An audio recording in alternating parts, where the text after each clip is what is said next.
Wystarczyło zadać pytanie, jak ty się dzisiaj czujesz? Pojawiały się łzy na to pytanie. Żyjemy w takich stereotypach albo przekonaniach własnych, że to nie jest w porządku, żeby mówić, że z czymś sobie nie radzimy, przecież jesteśmy dorosłymi ludźmi. Mówmy o tym, że to po prostu się dzieje w pracy rekrutera IT. Chcesz zmiany, bądź zmianą.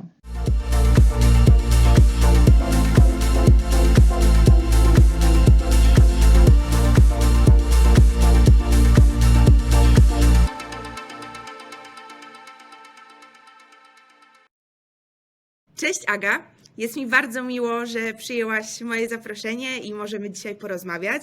Na samym początku chciałabym się Ciebie zapytać, czy mogłabyś się przedstawić i opowiedzieć, czym się zajmujesz dla osób, które jeszcze może Ciebie nie znają. Cześć moja droga imienniczko, witam Cię serdecznie.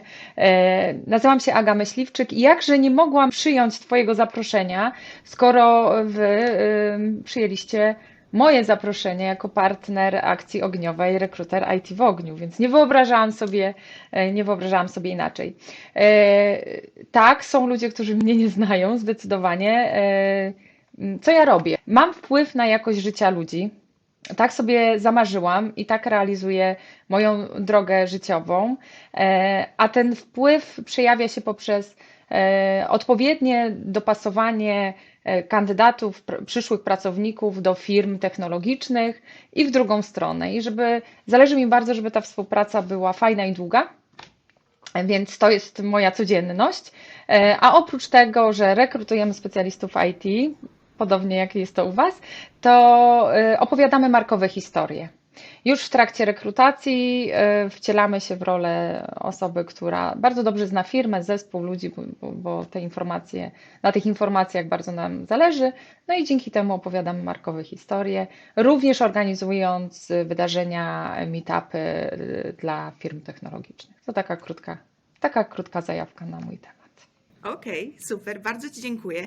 No i właśnie, już tutaj trochę powiedziałaś, że na co dzień jesteśmy konkurencją, ale dzisiaj właśnie spotykamy się razem, ponieważ jako Candid Future zaprosiliście nas do bycia partnerem projektu Rekruter IT w ogniu. No i czy mogłabyś powiedzieć, czym dokładnie jest ten projekt i skąd w ogóle narodził się na niego pomysł? Tak, ja bardzo dziękuję, Aga, że przyjęliście to zaproszenie i w raporcie będziecie mieli swoją stronę jako nasz partner i ważne, żeby zaakcentować. Myślę, że to jest bardzo ważne, że pomimo tego, że na co dzień, jak powiedziałaś, jesteśmy konkurencją, to w momencie, kiedy jest coś ważnego, istotnego dla ludzi z naszej branży, to my łączymy się w siłę. I bardzo Wam dziękuję. Ja nawet ku temu stworzyłam hashtag, który brzmi bez podziałów. I dzisiaj spotykamy się bez podziałów i jeszcze raz bardzo, bardzo Wam za to dziękuję. Dlaczego akcja ogniowa? Ja będąc mentorką rekruterów IT, spotykając się i z rekruterami IT, i z liderami działów rekrutacji, zauważyłam, że pomiędzy jednymi a drugimi gdzieś głos jednych i drugich gdzieś zanika i jedni robią swoją pracę, drudzy robią swoją pracę, spotykając się z licznymi trudnościami podczas realizacji swoich zadań. I takim impulsem, takim bodźcem do zainicjowania akcji ogniowej, ankiety Rekruter IT w ogniu, była rozmowa z liderką, i to nawet nie działu rekrutacji, a działu EB, która zadała mi pytanie: Aga, co mogę zrobić, żeby moi rekruterzy IT zapobiegli, albo ja mogę zapobiec ich wypaleniu zawodowemu. I to była taka kropka, pamiętam, że to była taka kropka na D. A jeszcze jak się cofnę trochę wstecz, to pamiętam rozmowy, gdzie wystarczyło zadać pytanie, jak ty się dzisiaj czujesz? Pojawiały się łzy na to pytanie, więc ja wiem, że my, rekruterzy IT, w swojej pracy czujemy się bardzo często samotni.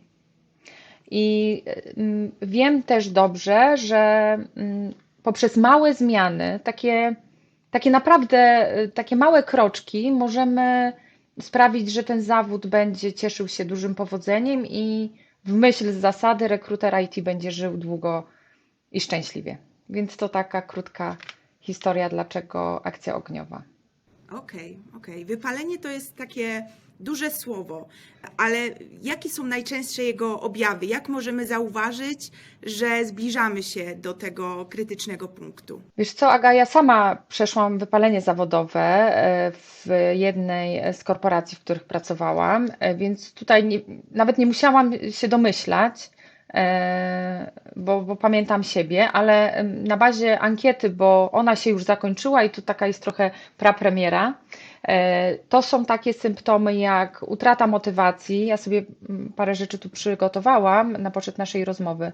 Utrata motywacji, obniżenie efektywności, brak satysfakcji ze swojej wykonywanej pracy, niechęć do pracy, ale wręcz obrzydzenie, bo to słowo padło.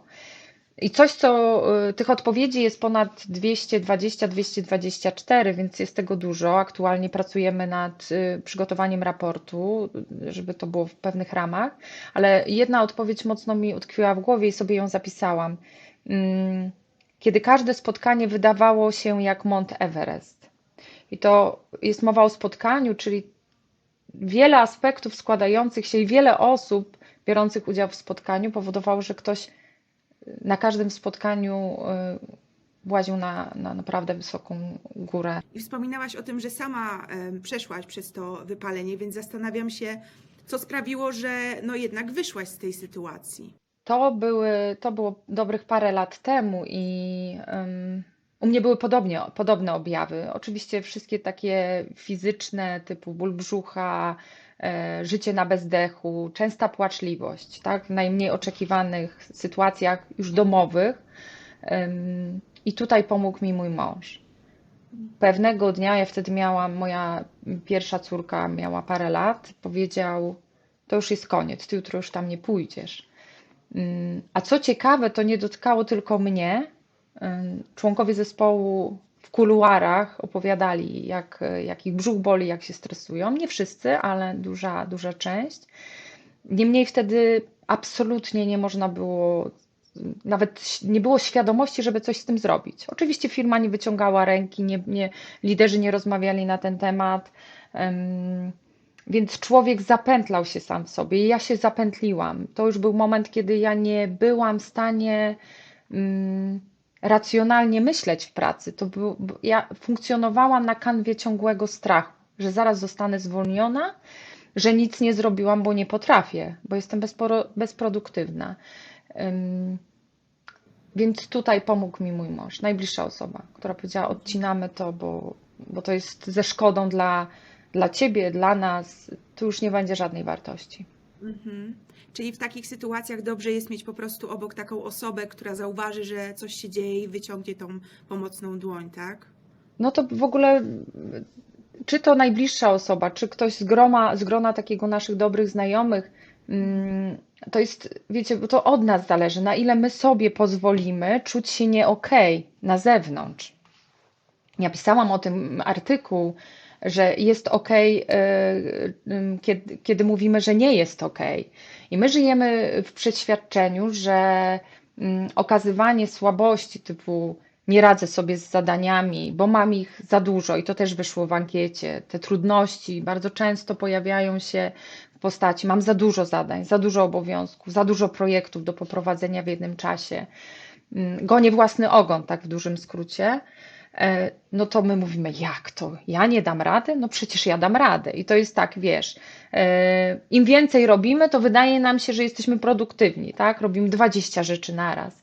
Więc żyjemy w takich stereotypach albo przekonaniach własnych, że to nie jest w porządku, żeby mówić, że z czymś sobie nie radzimy, przecież jesteśmy dorosłymi ludźmi. I myślę, że tutaj w naszym funkcjonowaniu jako społeczeństwo powinno się wiele zmienić, żeby, jak to fajnie moja koleżanka Kamila Pryszka powiedziała, żeby o tych rzeczach, które gdzieś nas mentalnie bolą, mówić jak o katarze. Żeby to Więc normalizować. Więc od takiego zewnętrznego najpierw przyzwolenia bym zaczęła, żeby wewnętrznie sobie przyzwolić na to, żeby z bliskimi rozmawiać, z przełożonym rozmawiać na ten temat. No, podsumuję w ten sposób, że dużo mamy wspólnie do zrobienia. Jest nad czym pracować. Jasne, zdecydowanie się tutaj zgadzam. A czy jako CEO miałaś takie doświadczenia, że ktoś w zespole się wypalił, albo gdzieś tam właśnie miał jakieś takie objawy tego wypalenia? I jeżeli tak, to właśnie jak sobie wtedy poradziłaś? Mhm. Co, jak rozmawiałaś z tą osobą, jak to przebiegało, ta komunikacja? Jasne. Wiesz co, Aga, to jest tak, że to samo nazewnictwo, wypalenie zawodowe, to wręcz odstrasza. Chociaż ankieta to pokazuje trochę inaczej, że osoby odpowiadające w większości przypadków, bo tam na procentach teraz nie przedstawię, mówiły, że wiedzą, co oznacza wypalenie zawodowe. Natomiast tylko w 60% przełożeni rozmawiają na ten temat z pracownikami, rekruterami IT, a zdecydowana mniejszość rozmawia jako firma albo daje rozwiązania już odgórnie, proponuje rekruterom IT. Po pierwsze, to bym zmieniła nomenklaturę. Oczywiście na poczet ankiety ona została tak użyta, bo wszyscy rozumieją, co to oznacza. I oczywiście, że tak, że w pracy rekrutera IT w Candid Future pojawiają się momenty zwątpienia, demotywacji, wręcz pojawił się moment takiej rezygnacji, że to nie dla mnie, ja nie dam rady i tak dalej. Coś, co ja mówię na samym początku, to mówię, idziesz i moczysz nogi w zimnej wodzie. Idziesz, odcinasz się kompletnie, czyli osoby współpracujące ze mną wiedzą, że to nastąpi, że demotywacja dogoni nas w codziennej pracy, tylko nie wiemy kiedy. Więc ja też mówiąc o tym, że to jest taka specyfika zawodu, daję przyzwolenie do tego, żeby mówić, że coś jest nie okej. Czyli bardziej bym powiedziała, tak, pracowników, rekruterów IT w Candid Future dotknęło wypalenie albo otarli się o wypalenie zawodowe, aniżeli tak wkroczyli na tą ścieżkę, bo pewne mechanizmy i coś, na co ja postawiłam w Candid Future, na mentoring, zazwyczaj rekruterzy IT mówili mi, że są wypaleni z sourcingu. Więc podejście do sourcingu jako czegoś, jako skutecznego narzędzia, przekazanie tego w fajny sposób i update'owanie swojej wiedzy, i tutaj ten mentoring się kłania z Kasią Krzyżanowską, która jest fantastyczna jako osoba, jako charyzmatyczna osobowość, sprawiło, że te zwątpienia, trudności, demotywacje zamieniamy razem w nową ścieżkę, którą można kroczyć. I że to jest coś normalnego. Dziwne by było, żeby brak motywacji nie dotknął kogoś w Candid Future. Więc taka refleksja mi teraz przychodzi do głowy. Mówmy o tym, że to po prostu się dzieje w pracy rekrutera IT. I przygotujmy już w opowieściach rozwiązania, które zaimplementowaliśmy i które możemy zaproponować Tobie również. Oczywiście przeciwdziałając choćby w postaci cyklicznego mentoringu, który funkcjonuje w firmach. Okej. Według tegorocznych danych ADP Research Institute co 4. Polak ma objawy świadczące o wypaleniu zawodowym. Jak myślisz właśnie z czego to wynika i czy praca zdalna Twoim zdaniem miała na to jakiś wpływ? Wiesz co, Aga, ja jestem zaskoczona tym wynikiem, że co 4. Ja bym powiedziała, że to częściej się zdarza. I dlaczego? Z mojego doświadczenia są 2 powody nieudanych współprac. Jeden to jest taki, że oczekiwania 2 stron nie są zdefiniowane na początku współpracy. Jednemu się coś wydaje, drugiemu się coś wydaje. Proces rekrutacyjny jest dość, nawet jeżeli jest dopracowany, to jest tak krótką interakcją, że ciężko pewne rzeczy zaadresować albo pogłębić w procesie rekrutacyjnym. Więc te rozminięte oczekiwania to jest pierwsza rzecz, która później prowadzi do tego, że ludzie spodziewają się czegoś innego w realiach, co innego zastają. Mówił choćby o tym mój e-book Rekrutacyjny Czerwiec, o rozminiętych oczekiwaniach we współpracy programistów z firmami. Druga rzecz, drugi powód to jest myślenie życzeniowe. Czyli znowu nam się wydaje, że ta osoba wejdzie i będzie funkcjonowała z takimi zadaniami, będzie dowozić takie wyniki, ale znowu to nie jest wypowiedziane. No i coś, co jest pokłosiem, to w trakcie współpracy zmieniają się realia biznesowe, rynkowe, zmienia się współpraca i do ponownego zdefiniowania, nawet jak one były na początku zdefiniowane z dwóch stron te oczekiwania, już nie dochodzi, bo już pracujemy, to już nie ma na to czasu, nie ma na to przestrzeni. Więc ja jestem zaskoczona, że tak rzadko. Jeszcze do niedawna mówiło się, że to zawody, które w swojej specyfice mają częstą interakcję z drugim człowiekiem, czyli lekarze, nauczyciele, że to są osoby, których często dotyka wypalenie zawodowe. No ale właśnie, dotknęłaś istotnego elementu dla takiego specyficznego dla branży IT, czyli praca zdalna. Co moim zdaniem tutaj się dzieje?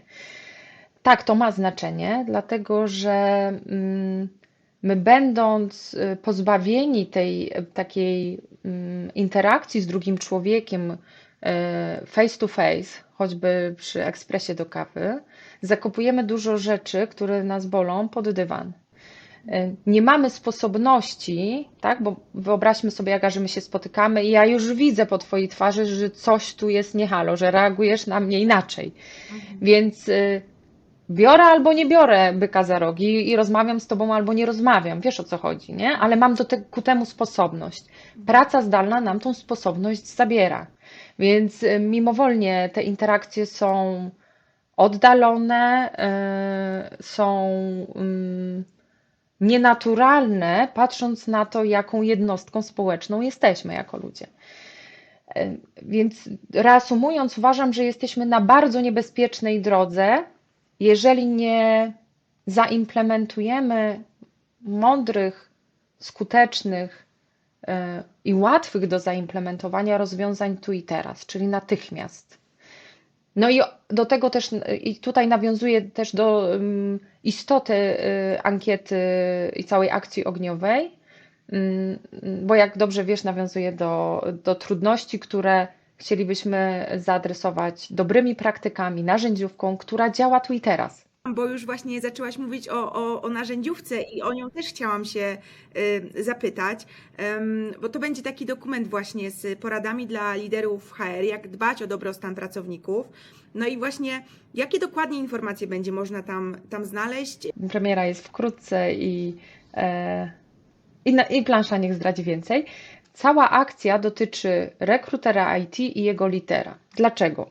Dlaczego w tą stronę? Dlatego, że wyznaje zasadę małych kroczków, to po pierwsze, a po drugie skutecznych działań. I prawda jest taka, że jeżeli zaangażujemy całą firmę w zmianę, to ta zmiana się według mnie nie zadzieje. I teraz podaję cytat. Czy coś mój lider może zmienić? Bo tam było takie pytanie, czy jakbyś mógł powiedzieć coś swojemu liderowi, zasugerować to, co by to było. I tu padła jedna z odpowiedzi, nic. Mój menadżer nie ma wpływu na osoby wyżej i nie jest w stanie zmienić sytuacji. Ja o tym wiem, że to jest trudny, wiesz Aga, bo to czasami trzeba by było asfalt zerwać, położyć na nowo, to jest trudna rzecz, to nie to, że nie ma dobrych intencji, to jest po prostu trudne. Więc mi zależało, żeby rekruter mógł coś zrobić tu i teraz, wdrożyć zmianę istotną, patrząc na trudności, z którymi się mierzy. I tutaj podam może definicję narzędziówki, jak ja rozumiem definicję narzędziówki, którą wypracujemy. To będą pytania, z którymi można iść do lidera i je zderzyć w kontekście trudności. To będzie zaproponowany proces, to będzie książka, artykuł, podcast, który możemy przesłuchać sami jako rekruterzy IT, albo może to odsłuchać nasz lider, któremu podsuniemy. Tu będzie narzędziówka w postaci procesu pod komunikację, bo bardzo często komunikacja leży. I tu mam na myśli komunikację wewnętrzną i komunikację zewnętrzną, więc narzędziówka zaadresuje, oczywiście temat jest morze. Tu moglibyśmy raport robić 2 lata i końca by nie było widać, więc mi zależy, żeby były mikropróbki takie, które można sobie i rekruter IT, i lider będzie mógł sobie wdrożyć od razu. Na niektóre tematy typu mobbing, depresja planuję rozmawiać ze specjalistami w tej dziedzinie, bo to są kobyły, tak? Więc warto się pochylić nad tym trochę dłużej. Trochę mamy dobrych praktyk od liderów rekrutacji, choćby od waszej Marty, tak? Która zaproponowała która też popieraliście akcję i która zaproponowała pewne dobre praktyki. Więc planujemy przedstawić, tak jeszcze podsumowując, coś, co można wdrożyć tu i teraz i coś, co wpłynie na skuteczność naszej pracy albo i na fajność, czyli znowu w myśl zasady rekrutera IT żył długo i szczęśliwie, czyli skuteczność pracy rekrutera i fajność pracy rekrutera. I tutaj lider działu rekrutacji jest nieodłącznym ogniwem, żeby ta dobra zmiana się zadziała i wierzę głęboko, choćby bazując na dobrych praktykach od liderów działów rekrutacji biorących udział w akcji, że dostarczymy liderom i innym liderom choćby taką refleksję w kontekście dobrych zmian. Więc oprócz tego, że sobie rekruter sam na swoim podwórku trochę usprawni pracę, ulepszy, polepszy, to jeszcze przynajmniej zostawimy liderów działów rekrutacji z refleksją. Super, brzmi jak bardzo konkretny dokument. I rozumiem też, że główne wnioski, które płyną z ankiety, też będą w narzędziówce. Główne wnioski, które płyną z ankiety, będą w raporcie. Narzędziówka będzie dostosowana pod trudności. Oczywiście patrząc na te główne kryteria, o których powiedziałam, skuteczność i fajność pracy, będzie nawiązywała, będzie adresowała trudności, które zostały wymienione w ankiecie. Czyli te 220 ponad rekruterów może się też spodziewać tego, że będą ich odpowiedzi, jakby będą bazą do tego, żeby tą narzędziówkę stworzyć. Zdecydowanie tu trochę doprecyzuję. 224 mamy odpowiedzi, z czego około 150 odpowiedzi rekruterów IT i sourcerów. Bo mieliśmy odpowiedzi i HR business partnerów, mieliśmy liderów, rekrutacji menadżerów i pozostałe role w HR, więc tam też takie odpowiedzi się pojawiły, więc myślę, że możemy posiłkować się bazą 150 odpowiedzi. Tak, to będzie 1 do 1 to, co otrzymaliśmy z ankiety, więc bardzo istotna baza, fundament do dobrych zmian.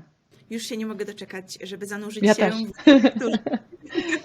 i zgłębić ten temat. A powiedz proszę, gdybyś mogła już teraz dać taką jedną radę liderom odnośnie walki z wypaleniem wśród pracowników, którą już teraz mogliby wdrożyć w życie, to co byś im powiedziała? To ja powiem może wielogłosem rekruterów IT.